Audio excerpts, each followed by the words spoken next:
Hello folks, and welcome back to Mad Law, the channel where we answer questions about your credit and the systems of credit in the United States. Our question today is, what is the FCRA? The FCRA is the Fair Credit Reporting Act, and it was created to make sure yahoos didn't pull your credit as you tried to do anything. Like anything. Buying stuff in a store, getting a mortgage, buying a car, using restrooms. Well, maybe not restrooms. Well, maybe restrooms. I'm gonna make the restroom thing work. Yeah, I'll make it work. I've got a full breakdown and more right here. Roll the thing!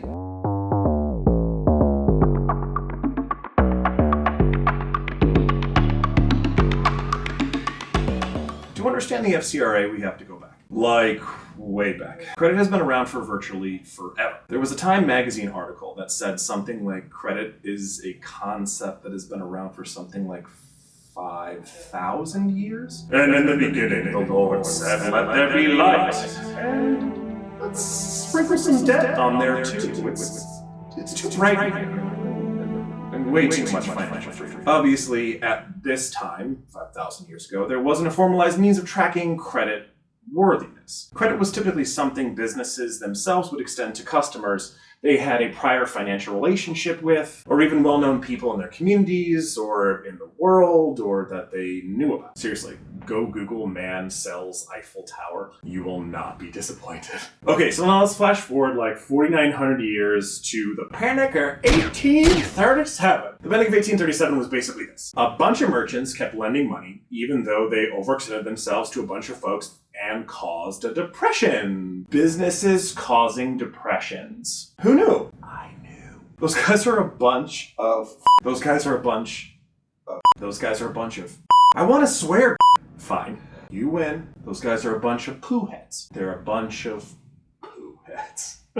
Early businesses created a system by which businesses could buy, sell, and trade American consumer personal data without their consent. There was a decentralized series of businesses that were collecting this stuff. And then using this data, they decided for you, the consumer, what you could and could not afford. Sounds weirdly familiar, huh? Yeah, this happened nearly 200 years ago. Yeah, let's think about that. So who enters the fray? A reporter named Alan Weston.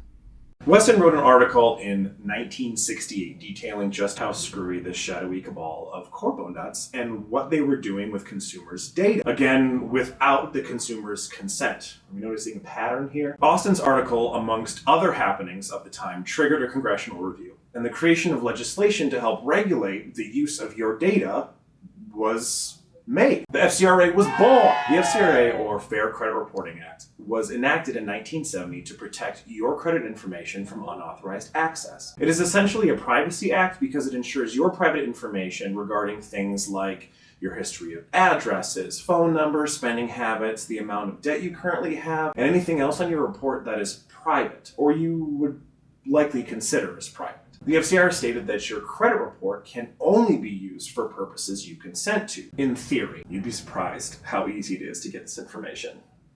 Bunch of poo heads.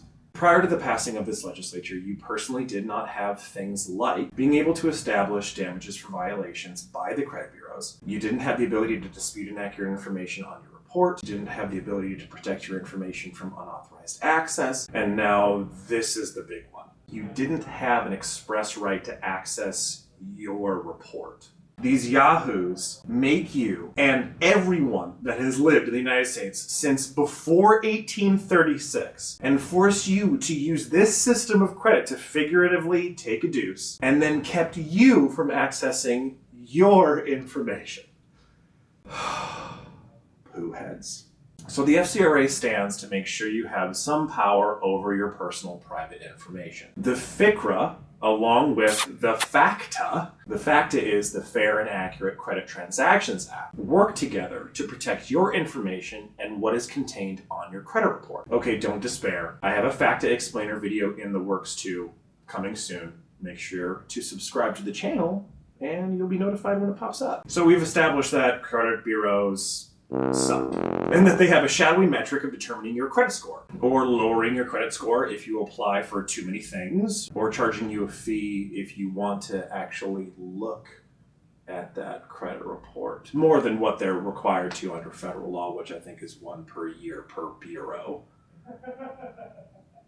We got a lot of work to do, folks. So just to recap, you now have under the FCRA these following things. But remember, this is not a complete list of everything contained in the FCRA. FCRA link in the description if you want to look at it. Right to access your report. By the way, at the timing of this video, you can check all 3 of your reports every single week. Those are available at annualcreditreport.com, but it's likely not going to last forever, so take advantage of it now while you can. Assert damages against the big 3 for violations on your credit report, dispute incorrect information on your report, protect your report from improper use, and unauthorized access.